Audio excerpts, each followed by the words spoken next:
بسم اللہ الرحمن الرحیم الصلاۃ والسلام علیکہ سیدی یا رسول اللہ وعلی آلہ و اصحابہ سیدی یا حبیب اللہ الصلاۃ والسلام علیکہ سیدی یا نور اللہ وعلی آلہ و اصحابہ سیدی مرشدی یا رحمت للعالمین۔ بسم اللہ الرحمن الرحیم۔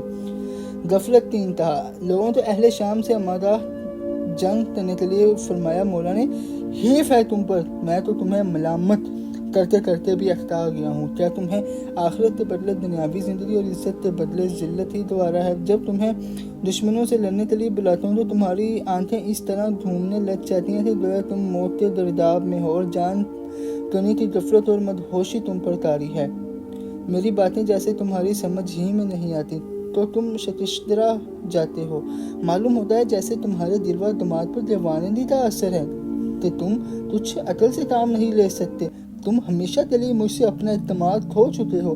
نہ تم کوئی قوی سہارا ہو تو تم پر بھروسہ کرتے دشمنوں کی طرف رخ کیا جائے، اور نہ تم عزت و کامرانی کے وسیلے ہوتے تمہاری ضرورت محسوس ہو۔ تمہاری مثال تو ان کو کیسی ہے جن کے چرواہے گم ہو گئے ہوں۔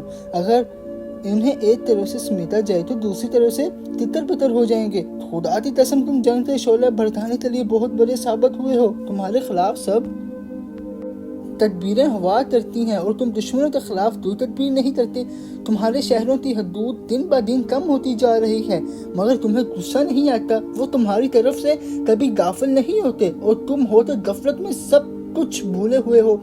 خدا کی قسم ایک دوسرے پر ٹالنے والے ہرا ہی کرتے ہیں۔ خدا کی قسم میں تمہارے متعلق یہی گمان رہتا ہوں کہ اگر جنگ زور پکڑ اور موت کی گرم بازاری ہو تو تم ابن ابی طالب سے اس طرح ٹک جاؤ گے جس طرح بدن سے سر دوبارہ پلٹنا ممکن ہی نہ ہو۔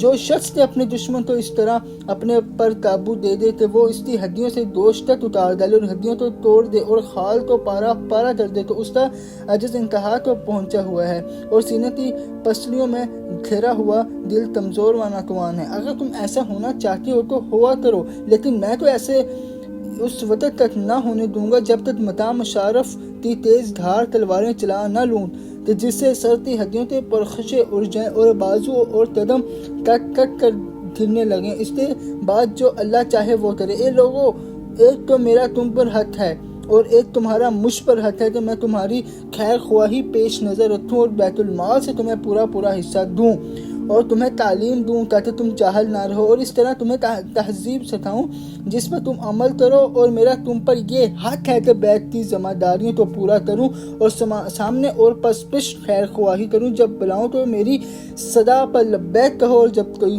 حکم دوں تو اس کی تعمیل کرو۔ میرے دل سے تعالیٰ اپنے پیارے رسول پیارے حبیب کے سرتے ہم پر اپنا فضل اور اپنا کرم فرمائے۔ تاج تاریخ ختم نبوت زندہ باد، پاکستان پائندہ باد۔ اللہ حافظ۔